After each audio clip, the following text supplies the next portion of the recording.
Greetings, Brutal Planet. In this edition of Criminally Underrated, we're going to discuss what is arguably one of the most influential bands in heavy music of the late 90s and early 2000s, Botch. In the late 90s, the hardcore underground scene was vibrant. It was the grunge alternative era in the mainstream, and rock music was bigger than ever.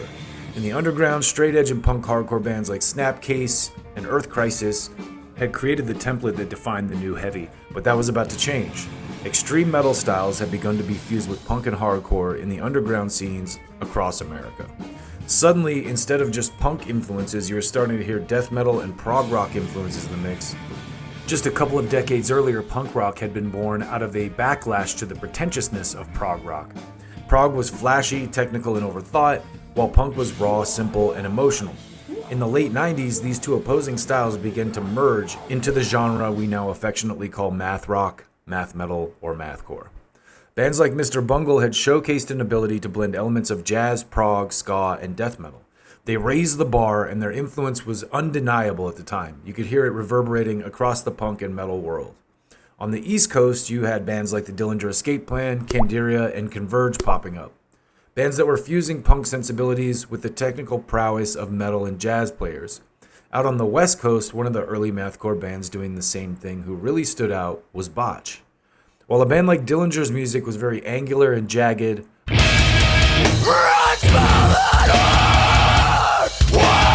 Botch somehow managed to smoothly and organically meld elements of hardcore punk with extreme metal, jazz, and prog.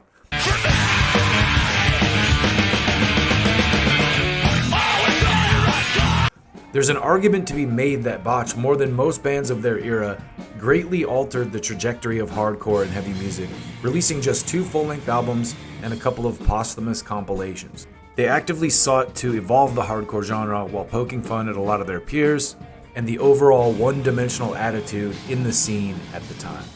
This is BPM Criminally Underrated, the story of Botch.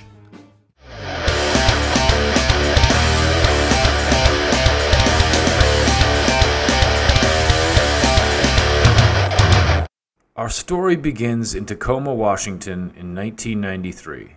Bassist Brian Cook, guitarist Dave Knudsen, drummer Tim Latona, and vocalist Dave Verellen formed Botch while they were all still attending Henry Foss High School. Tim Latona was a drummer for the jazz band at the school. He had been considering taking it to the next level by enrolling at the performing arts school Juilliard when fate altered his course. Guitarist Dave Knudsen approached him in their high school cafeteria asking if he would be interested in starting a rock band.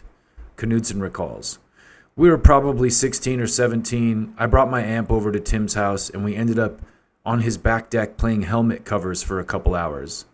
It's rumored that Dave Knudsen convinced bassist Brian Cook to join the band by promising that the group would record a Dead Kennedys cover, but that never actually happened. There isn't any kind of epic story or meaning behind the name they eventually chose. They selected the word Botch by simply opening a dictionary."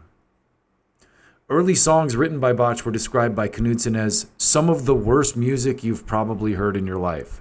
He credits this sound to each of the members' differing tastes in music as well as their lack of experience composing songs. A few of the band's early song titles included Barney the Purple Dinosaur, Vegetarianism is Anarchy, Barbed Rectal Thermometer, and Pudenda. Botch's first release was called Faction, a 7-inch EP the band put out in 1995. It featured tracks like Stupid Me and In Spite of This. That same year, they went on their first tour outside of the local SeaTac area. That's Seattle, Tacoma, for those who don't know. As the story goes, vocalist Dave Verellen's dad drove the van on a mini tour through Canada. John Pettibone, then of the band Undertow and Nine Iron Spitfire, praised the band's ability to tour outside their hometown, commenting, "Botch was the first band from the next generation that went out and pushed it their way. It was remarkable." In 1996, the band released another EP titled The John Birch Conspiracy Theory. This contained one of the band's only covers, O Fortuna, which was a punk rock interpretation of the Carl Orff classic.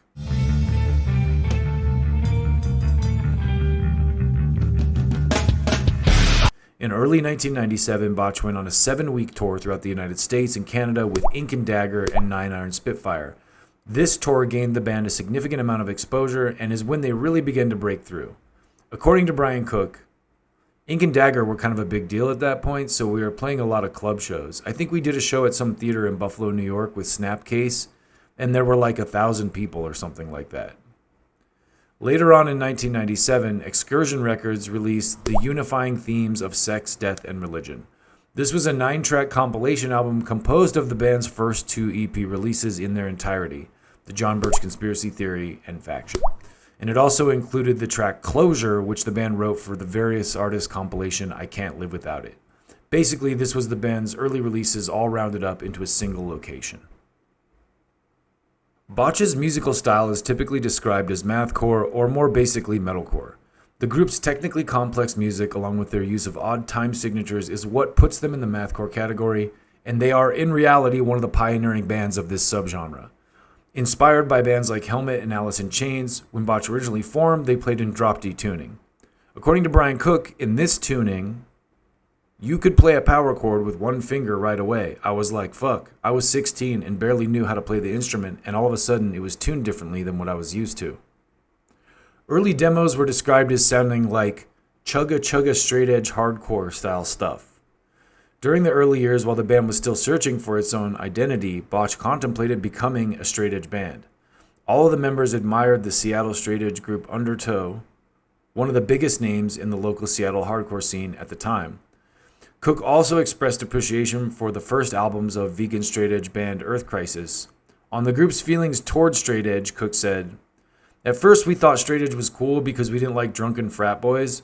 But when the youth crew stuff started becoming more popular and bands like Earth Crisis started taking over the straight edge scene, we thought, ugh, these are the frat boys.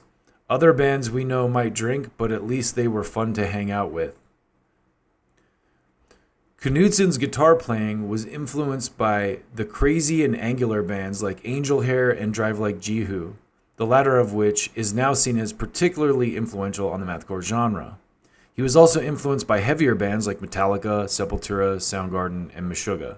It's this combination that helped make the band's style so unique in the world of hardcore music at the dawn of the new millennium. Hardcore music at the time was largely based on self-righteous anger, the language of spiritual warfare and perseverance. In contrast to the popular aesthetics of the genre, Botch's lyrical themes often delved more into the personal and introspective. They reflected a raw emotional depth coupled with a tongue-in-cheek sense of humor, often poking fun at themselves and the scene in general. The band avoided typical skull and crossbones aesthetics of the hardcore and metal scene, instead opting for more of a confessional or enigmatic style. It was the combination of these influences and styles that enabled the band to develop such a unique and signature sound that would eventually be borrowed from by many of their peers in the world of heavy music. Aaron Turner, frontman for the post-metal band ISIS and founder of the record label Hydra Head Records, had been following Botch early on in their career. He praised the group's interpretation of Karl Orff's classical piece, O Fortuna, from the John Birch Conspiracy Theory EP, saying, "Anytime I made a mixtape for someone else, I'd put O Fortuna on there." Turner eventually contacted Botch and asked them to contribute a song to Hydra Head's In These Black Days, a compilation album of Black Sabbath cover songs to be released as a series of split singles. Botch recorded a cover of The Wizard from Black Sabbath's 1970 self-titled debut album, Black Sabbath, and also sent Turner a demo album they had been working on at the time. About the demo, Aaron Turner said, "I can't remember if I had solicited it or if they just sent it to me. In any event, it was more than I was expecting from them, even though I already thought they were good. I think I gave them about $6 or $7 grand to do the record, which was probably more than I had given any other band that we had worked with at that point." The band's original demos were re-recorded with Matt Bayliss at Pearl Jam guitarist Stone Gossard's studio Litho in Seattle. The sessions were done in March of 1998. After 3 days of recording and 2 days of mixing, the completed songs became Botch's debut studio album, American Nervoso. The album was released on May 20th, 1998 through Hydra Head Records as the band's first full-length LP. In support of the album, American Nervoso, Botch headlined North American tour with the Dillinger Escape Plan and Jesuit. Dillinger and Botch had very similar styles, but being from opposite sides of the country, also still sounded like two completely different bands. This tour was Botch's first time bringing their own lighting equipment on the road with them. Their stage setup included several halogen work lamps plugged into a power strip with a switch. On the light situation, vocalist Dave Verellen explained, "I hated the lights at clubs, which were always on the band, so we figured we'd turn them on the audience. I liked it because I could see people's reaction in the crowd because their faces were totally illuminated."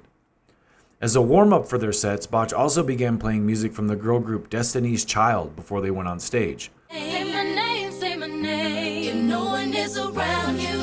This move was intentionally and drastically different from the more traditional metal music in between metal bands.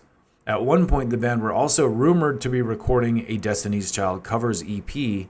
However, this release never seemed to materialize and may have just been the band doing a bit of trolling. In 1999, Botch recorded some live demos with Matt Bayliss for their second studio album and follow-up to American Nervoso. 2 months later, the band returned once again to Stone Gossard's Litho Studios with Bayliss to record what would become one of the decade's most important heavy albums, We Are the Romans.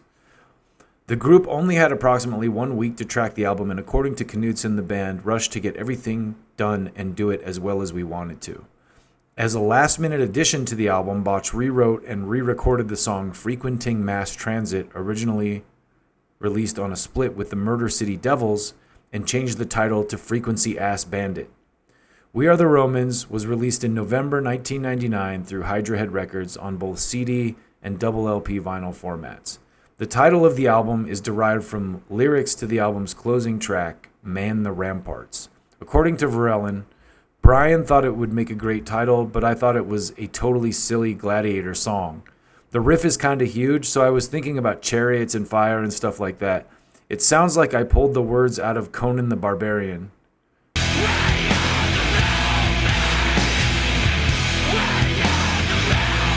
But then we started talking about the social decline of Western civilization and how Americans are the new Romans. It's all slaves and Caesars, so we made it work. Botch's first show in support of We Are the Romans was the final show for the Seattle venue Rock Candy, with the Blood Brothers playing Enemy and Kill Sadie in October of 1999. The club was an all-ages venue that was being demolished to make way for a hotel. Verellen expressed his admiration for playing all-ages shows, stating that, "People go to all-ages shows to see the bands, but people will go to bars, and while they're at the show, they're just hanging out with their friends. That doesn't mean all bar shows are like that, but that's what makes me not want to play bars, basically." In 2000, Botch toured Europe with the Dillinger Escape Plan and also went on a smaller North American tour later that year. After 4 years of touring and recording relentlessly, Botch officially decided to break up the band in February of 2002. Tensions between drummer Tim Latona and guitarist Dave Knudsen that had sprung up during the recording sessions for We Are the Romans and supporting tours had boiled over to a point where the members weren't communicating anymore. According to Dave Verellen, "It was the best idea for us to just break up while we were on top of things, rather than torture ourselves and keep chipping away till we all hated each other." Botch had also been struggling to write a third studio album. There was a ton of pressure to outdo their critically acclaimed We Are the Romans album, and they were suffering from a bit of writer's block. Knudsen, for his part, had begun writing softer-sounding songs that didn't fit Botch's style. He formed a more indie-sounding side project called Minus the Bear in 2001 and began creating music with them. So at this point, Dave Knudsen already had 1 foot out the door. Botch performed what was to be their final show as a band on June 15th of 2002 at the Showbox Theater in downtown Seattle.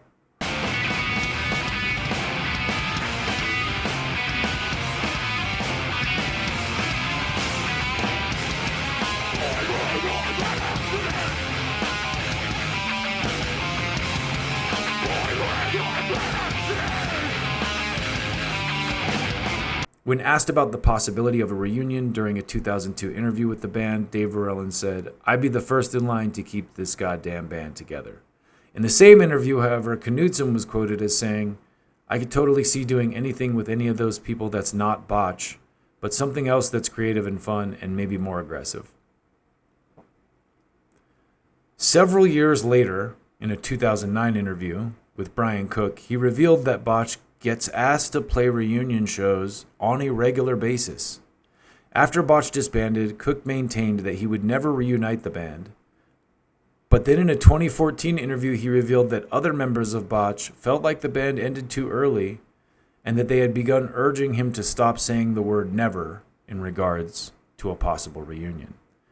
These rumors, however, eventually fizzled out.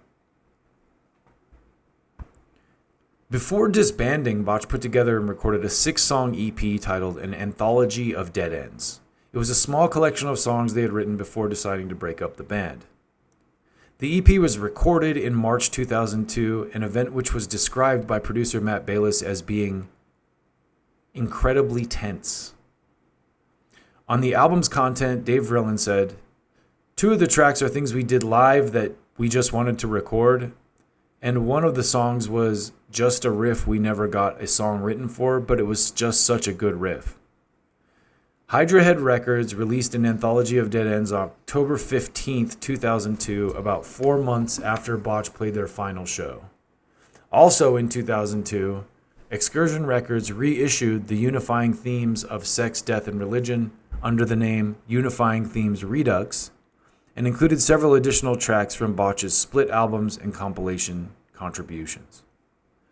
Over the next several years, the band's albums were repackaged and released. In July of 2006, Hydra Head announced they would release 4 Botch albums over the next year. A few years later, in September of 2011, Hydra Head announced that they discovered approximately 450 vinyl record jackets for We Are the Romans in their storage space and would repress the record using the album's original plates. After these records sold out in less than 20 minutes, the label stated they would make Botch reissues a priority for 2012.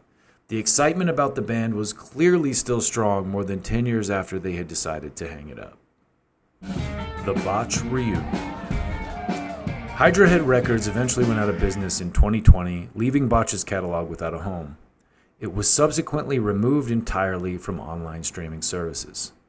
Then, in October 2021, Sargent House announced it had acquired Botch's full catalog and would maintain the band's digital presence, as well as future vinyl represses going forward.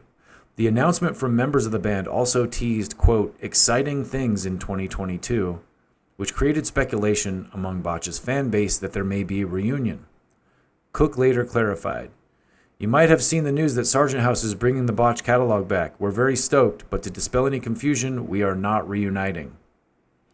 On October 25th, 2022, These Arms Are Snakes and Sandrider performed at a private birthday party for producer Matt Bayliss. After These Arms Are Snakes' set, a Botch side project, the members of Botch took to the stage without prior announcement to perform one song, St. Matthew Returns to the Womb.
The night also marked the 20-year anniversary of the release of an anthology of dead ends, Botch's final studio recording before disbanding. The first Sargent House reissue was We Are the Romans in November of 2022, and it featured a new song, 122.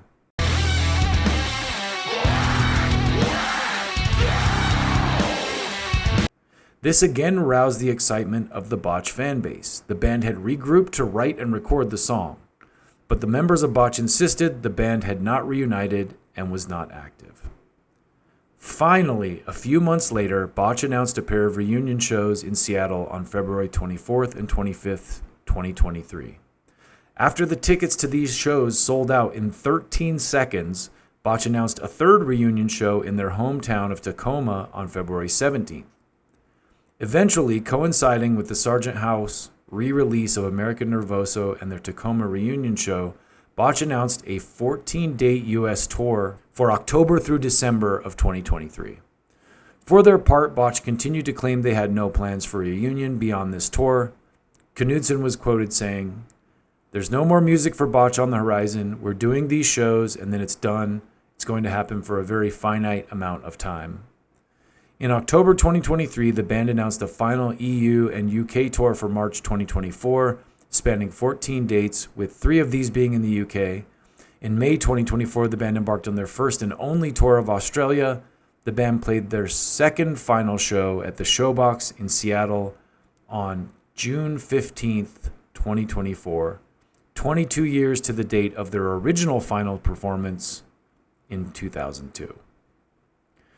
On June 27th, 2025, Botch will release a live album of their June 15th, 2024 reunion performance titled 061524 through Sargent House. The album's title is a reference to Botch's previous live album, 061502, which was also recorded at the Showbox Music Venue in Seattle 22 years earlier. It was recorded and mixed by longtime Botch collaborator Matt Bayliss. I was lucky enough to get the opportunity to see Botch on their final reunion tour, and we did an entire video about it, which you can find on the Brutal Planet channel. Botch's legacy and influence. Botch's music was a major early influence on the mathcore and metalcore subgenres, and their second and final album, We Are the Romans, is specifically cited as being highly influential. Many artists have cited Botch's music as an influence or have expressed their admiration for it, including Jordan Billy of the Blood Brothers, Dan Briggs of Between the Buried and Me, Norma Jean, The Ocean, Owl City, and Aaron Gillespie of Underoath. You can really hear the Botch influence in Norma Jean's second album, Oh God, The Aftermath, and Underoath's Define the Great Line.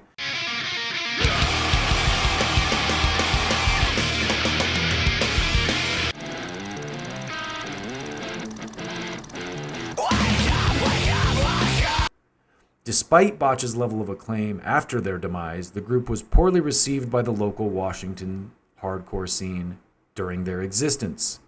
For the majority of their existence, the band found themselves shunned by cliques and crews.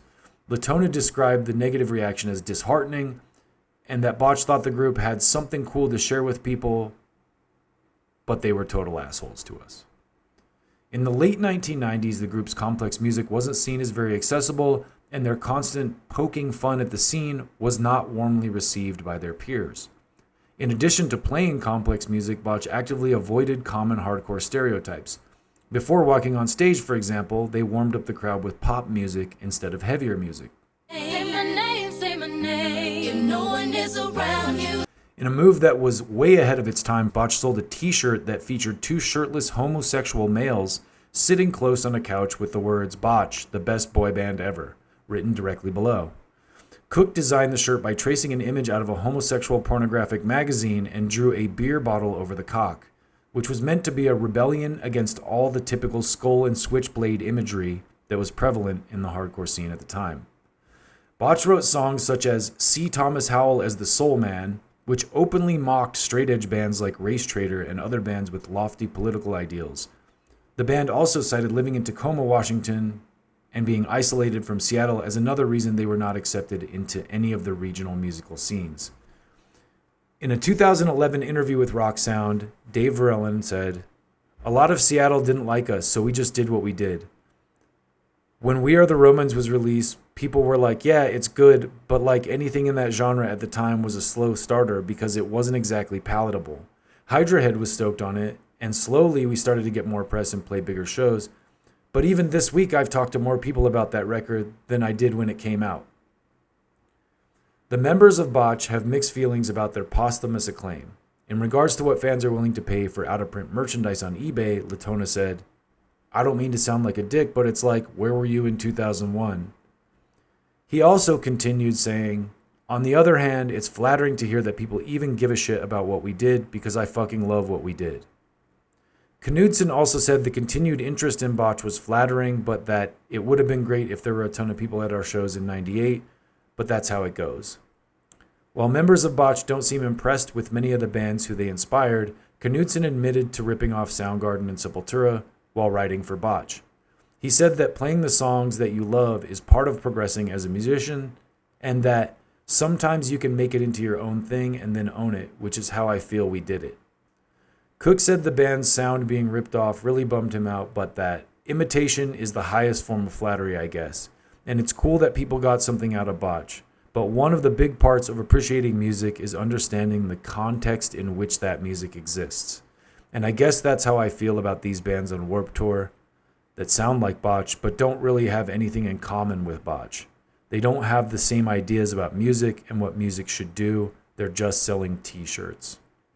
The members of Botch moved on to several side projects, with Dave Knudsen going to Minus the Bear, Dave Verlin going to Narrows and Roy, Brian Cook going to Russian Circles, and Brian Cook, of course, also founding the band These Arms Are Snakes. When it's all said and done, Botch has left a strong legacy. They stayed active only with all four members on board and refused to compromise or water down their sound. They knew when it was time to quit and when it was time to return, albeit briefly. During their short time as a band, Botch pushed the musical envelope and paved the way for a lot of the progressive hardcore and metal that exists today. They evolved the genre and changed the sound of metal and hardcore forever. But what do you think? Let us know in the comments, and of course, if you enjoyed the video, like and subscribe. This has been Brutal Planet Media's Criminally Underrated Botch Edition.